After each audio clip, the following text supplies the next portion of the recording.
Welcome to the Point. With the legislature having adjourned for the year, lawmakers will have until early next year to figure out what some of their priorities for 2024 will be. Due to the makeup of the House that is now a 54-54 tie, Democrats will not be able to act at will as they have in the session just ended. And to get anything passed, it will take at least some Republican votes. My guest this week thinks that's an opportunity to govern from the center. Walker Republican Senator Mark Huizenga talks about what it's been like in Lansing this year. Senator, as we sit here, it is before Thanksgiving. This is going to be airing the week of Thanksgiving.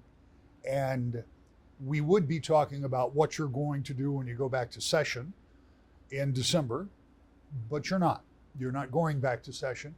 The legislature has adjourned early, primarily to implement some bills. I think the one we think about most often is the presidential primary bill that did not get immediate effect in the upper chamber where you serve. That means it wouldn't go into effect until 90 days after the legislature adjourns. And so if they waited to adjourn in December, it would not go into effect in time for a February 27th presidential primary. Is that your take? Yeah, that's exactly right. Yeah, and thanks for the question, because I think you're right. When people ask on the outside, Mark, you don't have session anymore? Why would you not do this? My mom even said, are you going to get paid for that time in December when you don't even have to work? And I said, yeah, that's the policy. And the reality is we're doing it, actually the Democrats are doing it because of purely political reasons. I actually gave a speech that said, look, the people elected us to come to work to Lansing to get things done, to pass bills. And I mean that. Rick, I'm more of a centrist to get things done. I came from the nonpartisan municipal government side of things where, you don't always get along with everybody all the time, but you work together to get things done at the end of the day. That's what we're supposed to do in Lansing. And frankly, a little disappointed that we had to go down this pathway.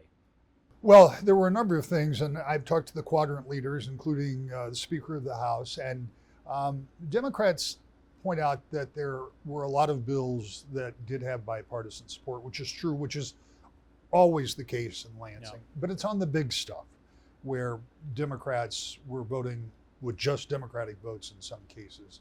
And that was the case on some big things we'll talk about. We'll get to energy after a while, early on in some of the right to work and some of the gun control or gun safety issues. But for the most part, Democrats have taken their majority and used it to pass a Democratic agenda that they've talked about for a lot of years.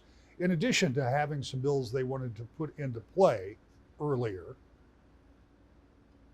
there is a new dynamic over in the state house where they had a one vote lead, 56-54, but they had to have all 56 to get something passed. Two members have now gone on to become mayor of their respective cities. So that means that over in the House, to get anything done until those special elections are held, Republicans are going to have to get some votes for Democrats. And that may be difficult over there. Yeah, well, and I think that what you said earlier about compromise and getting bills passed with bipartisan support is the best way politics works. And like it or not, I don't care if you're a Republican or Democrat, when you have compromise, when bills come through that you compromise and both say, hey, we didn't get exactly what we wanted, it's probably going to have longevity. I remember my college professor who said, the best politics moves in small vibrations, little changes incrementally. And if you swing the pendulum too far, it's going to swing back the other way. And I'm afraid that that's the position we're in right now. If you even look at things like no-fault insurance, we spend a lot of time, probably 4 or 5 months, this committee. I wasn't on the committee, but they met every week for months to talk about changes. The Democrats in the Senate said, well, let's do this again. Let's do a wholesale change on this. And we did it in 2 committee hearings. And I think there's a real question of do we want to do it, or do we want to do it to get it right? And I always want to get it right. And without question, there are changes that need to be made to no fault, but certainly not a wholesale change. It was so, I guess I'd call it egregious, that even the department, diffs, said, hey, we can't support this policy. And I haven't seen that before, where people are working to create very substantial changes that impacts nearly every Michigander with very little input and without the department's input to say this is a good policy. So is it a cultural shift? Perhaps. And we'll see what happens then, because now as a House, when they're 50-50, they they're not going to have the ability to just roll over and let these things happen like this. So I think this is probably a good thing. It's a good thing for the people of the state of Michigan to say, look, we're going to have to work together. We'll compromise and create policy that's going to be the right answer, not just to get it done. Now, I should point out that the districts that will become vacant when these members become mayor are heavily Democratic districts. That's right. And when the special elections happen, I fully anticipate, well, not guessing the outcome of the election, but just looking historically, that there'll probably be 2 Democrats that come back in. It'll go back to 56, but that may not happen until May. Right. Depending. Well, and that's true, but the legislative calendar, as you know well, you come back till May. Yeah. It's an election year in the House. What's going to happen there? Usually campaign season starts up. It starts up early. Yeah. We've got no reason absentee voting in June, so people got to get out there. And even though those seats are Democrat, there's a very high probability you'll still be Democrat. But what's going to happen in the summertime? I don't know. That's usually more of a slower time than an election year. And there's also a question that we can't answer sitting here, but there's also a question about the budget. That would be the very time that you would be putting final touches. If you want to get that budget done by July 1st, you've got to have some pretty serious conversations about it in March and April and May. So, Indeed. I mean, that could change. Well, and I suspect the committees will meet, though. So I think committees will meet in both the House and the Senate. They'll have their meetings, probably come up with a pretty good idea what the budget's going to look like.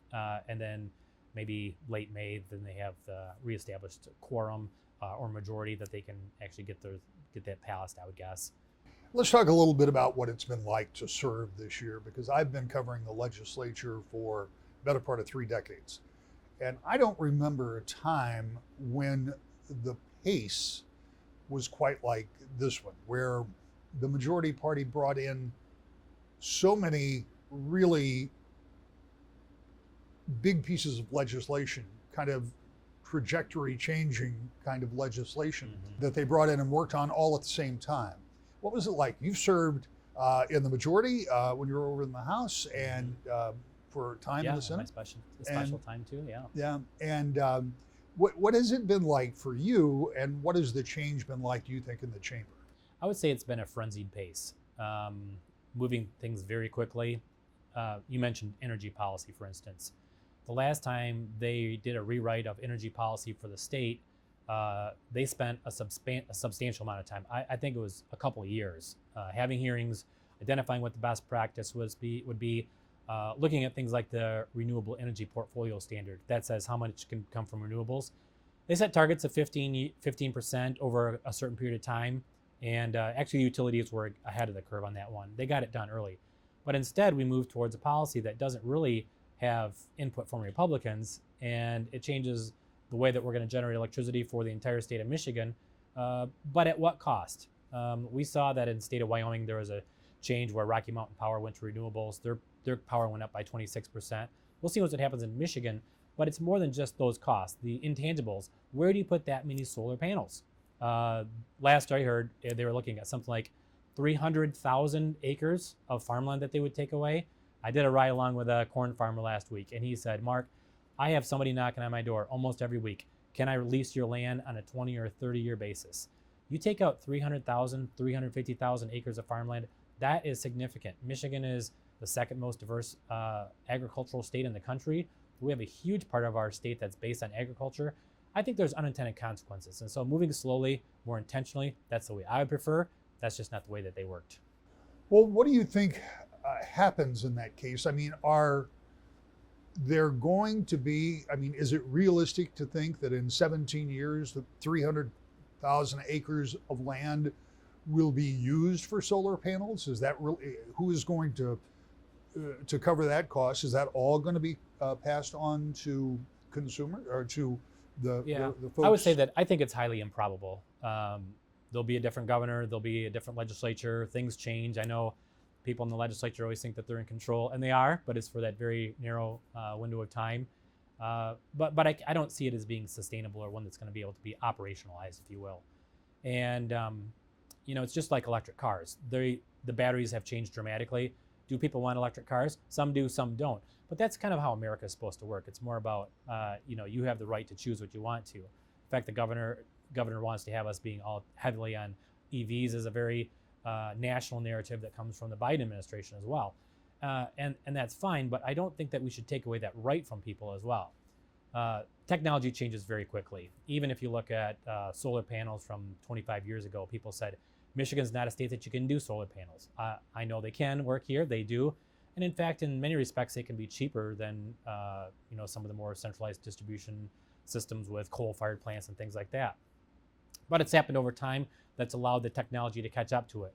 Going on and just saying you're going to create a whole 350,000 acres of solar panels in a very dynamic technology period, I think that's not probably really set up for success. It's more like a failure to me. I'm going to put a finer point on that because I've asked this question to some others. I think I heard you say without saying it that this plan, while it will become law and it will be the basis that you start with, is likely to get revisited by the legislature. I suspect so, yeah. And it's a 17... Think about any sort of longevity of any law. Everyone's got to go in there and, prove how much of an expert they are in making changes there. When we come back, more about the session just ended and what Senator Huizenga has to say about the potential for cooperation in the new year. That's next. To the Point. Welcome back to The Point. Senator Mark Huizenga has seen what it's like to try to govern in Lansing from most angles you can imagine. From a freshman in the majority in the House to a special election winner in the Senate, also in the majority, to today serving in the minority in the upper chamber. He talks about his perspective of the most recent session and takes a look ahead. Let's talk about something else that happened during this, as you said, frenzied pace of a legislative session. And it was something that I think was expected because Democrats have talked about this for a long time. But they wanted to pass gun safety, storage requirements, and some red flag laws, and some of those kind of things. Some of those got some Republican support. I talked again with the speaker, and I've talked with others, and this all came on the heels of a tragic shooting at Michigan State University, and you could hear it in the air. Everybody was like, we've got to do something. And my question for you is, not knowing off the top of my head how you voted on these different things, is what impact do you think those will have? Are those going to be steps that will help? There's nothing that's going to stop all gun violence. I mean, I think we have to accept that part, at least nothing I know of. But what do you think the impact of those bills will be? The tragedy that happened at Michigan State or at Oxford, we all are saddened by that. This is not a partisan issue at all. But the method to get to change is where we see a divide. And if you look at what happened at Oxford, the trial is now over for this young man who committed these horrific crimes. He had significant mental health issues, Rick. And until we get to the bottom of mental health and providing those resources, it's a little bit about the unintended consequences. So in the 50s and 60s, the state of Michigan changed the way we had mental health facilities, mental health institutions, people institutionalized, very radical shift and said, hey, we need to decentralize this and have more private entities. Those kind of things happened. We now recognize that that went too far. And I think like many other policies, we have to really have a good balance there. I took a vote this spring, or this fall actually, that said, if you're a domestic abuser, then you should have your firearms taken away. Now, this doesn't mean that if somebody is in a situation where they just say that somebody's being a domestic abuser, this means the police are getting involved, the prosecutor gets involved, judge gets involved, convicts a person. We know statistically that this has an impact on domestic violence very high. When we say that that person should not have a firearm, look, I voted for that because I think it's right. The data is very strong on that. But it doesn't mean we take away firearms from people. One, firearms are very prevalent. Two, we live in a country with 50 states. We don't check at the borders. Where are the worst crimes coming from? People that traffic guns across our states, people that are using illegal weapons, people that don't use the regular process that's in place right now, processes that are good, that are effective. If you talk to somebody at a gun store, have they ever had a situation where somebody comes in and wants to buy a gun and their application is rejected? I talked to somebody at Cabela's the other day and he said, it happens all the time. So in many respects, those systems do work, but that doesn't mean that we've really solved the gun problem. The issue, I think, is very heavily dependent upon the breakdown of the American family and mental health. Let's talk about mental health for a minute. This was not something that I had gone into this interview with, but it does raise an interesting question. Because you're right, there was a real shift in the way the state took a look at mental health. And given the fact that Republicans, generally speaking, advocate for smaller, less government, is it time to take another look at what the state's role in mental health is? And should there be some more active availability for mental health for folks? Because not all people are covered by insurance, not all people know how to access it. And sadly, there are still some stigmas attached to getting mental health care for some folks. Is it time for the government to re-examine their role? Well, I think we already have. If you look what happened last year in the budget, we put money towards the Carroll Institution to expand that. We have a new institution that's going in the Detroit area. I was able to help secure $30+ million to help develop the new pediatric and adolescent facility at Pine Rest. That has a lot of consequences too that are positive.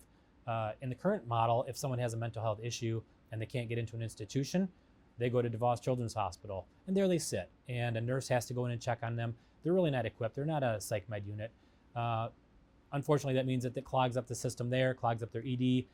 This will allow them to matriculate through the systems better and to get the care they need. So putting dollars where we know it's going to be helpful, that's really important. And I think that's why I went to Lansing. That's what people sent us to do, to fix problems, not just always the easy ones, but long-term problems, and to stand up for people that really have needs, and oftentimes those that don't know how to speak up for themselves even. Let's talk a little bit about some of the other activity in the legislature. One of the things that happened in August was the governor came out with her What's Next speech. Yeah. Now that came after the legislature had largely dispatched with a lot of the things that she had talked about during the State of the Union speech. But she came out with another agenda speech in August. One of the things we've already talked about was energy. She wanted renewable energy and she wanted a date certain. And we've already discussed that and how that may or may not be a date certain. It may not look exactly like that. The other thing was, after Prop 3 last year for reproductive health and guaranteeing in the Constitution that abortion was legal in the state of Michigan and available, there were a lot of laws that were taken off the books. It was called the Reproductive Health Act, and it removed a bunch of those things. I think most, if not all of those, passed with just Democratic votes. Yep, so that's right. as that was going on, what was your take? Because my memory serves me correctly, you voted against all. I did not support that. Yeah, I am a proud supporter of life, right to life, and I believe that life begins at conception. I voted no on those, but again, there really wasn't input from Republicans on that, and it basically was an implementation bill that says, look, here's the bill that we have to change, the law that was have to change through the bill process to recognize that the referendum that occurred was implemented the right way.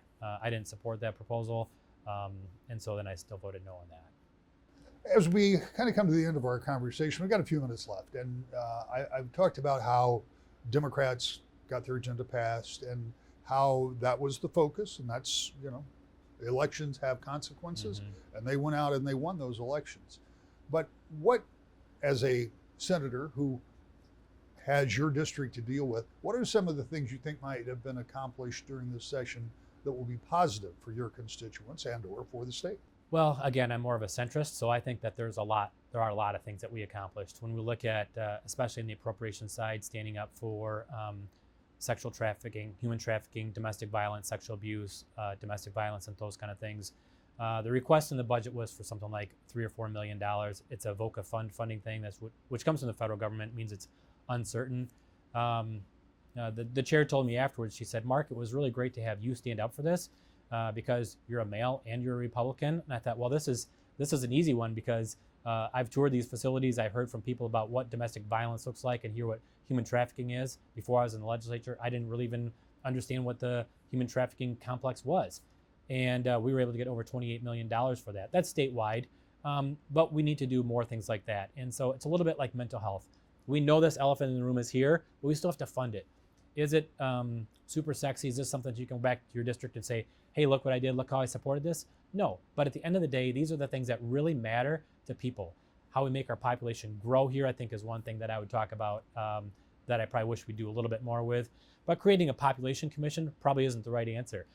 Bridge of Michigan did a great article this week about that and how Indiana is performing compared to Michigan. It's not about the weather, it's the environment. Creating a place where people feel welcome, warm, there's good jobs, there's low taxes. Those are the kind of things that we should be working on. And I hope that next time around when we're in a majority, we can get back on that track. You know, I've been going back through this show over the past 20 years as we just eclipsed our 20-year mark. And I stumbled across the first To the Point that then candidate Rick Snyder did. Oh. And one of the things that he said, because you'll remember at that time in 2010, it was all about jobs, trying to get the economy back on track. And he talked about jobs and why that was job one and why that was so important. And the very next thing out of his mouth was, and regulations. Yes. Getting regulations out of the way. And that's one of the things that I think when you look at opening up the environment of the state that businesses talk about, Republicans talk about, but is there a way to somehow make the regulations so that they are more attractive for people to move businesses and create jobs? And you know what, this actually shouldn't be a Republican or a Democrat issue, and Governor Whitmer even talked about this, that we need to change some of the culture of some of these departments. I was very glad to hear her say that, because like the Eagle Department, for instance, that provides oversight for everything environmental, has really got a bad name for itself. And it's not even a Republican or Democrat governor that made that happen. It's just, they're just very slow moving and create, just seems like heavy regulations. I talk to countless people who are starting a business that need help, or somebody wants to build a hotel and they use the wrong regulation, and the department just, it seems like they're out there to put a block in the way instead of being part of the solution. And I think creating a culture with the departments is actually something that's very important that we do, because they're the ones that, you know, we make the laws, they implement them. And having a culture that says we're creating an environment that's good for business here, that says, you know, if the inspection is due on the 31st day, since you submitted that will be there on the 31st day, let's move towards a customer service model that says, hey, we've got time, let's get in there, let's take care of our customers, these businesses that want to grow here. Michigan's a great place to live. I have huge faith that we're going to continue to grow. We've got the water, we've got the recreation, so many great people, highly skilled workforce, but we have to make sure that we're not our own worst enemy. And finally, I know this is speculative, but you're going to go back to session in January, second week of January. Then we've already discussed that the House will be 54-54. Democrats will have a majority in the Senate. Does that change anything, do you think, for you in that chamber? Will it be a opportunity for more cooperation, or will the Senate still be able to act unilaterally and wait until the House can catch up? Yeah, I think it will change the cadence of how we get things done. We'll have to work together on a more bipartisan fashion. And I think that's what people sent us to Lansing to do, to get things done, not just for one party or another, but to do the right things for the people of the state of Michigan. I think we do it that way, we'll be in a good position, and I look forward to serving in that capacity. When the legislature does come back, it will be a busy time. Even if Democrats don't get back to their 56-seat majority until sometime in the spring, there will still have to be work done on budgets, and that may require some compromise. Budgeting will be something lawmakers, especially in the House, will want to get done as soon as possible and head back to their districts to campaign. All 110 seats will be up for a vote just less than a year from now, and the primary is in about 6 months. I'll be right back. To the Point. We're out of time. I hope you and your loved ones had a happy Thanksgiving. We'll see you next week. To the Point.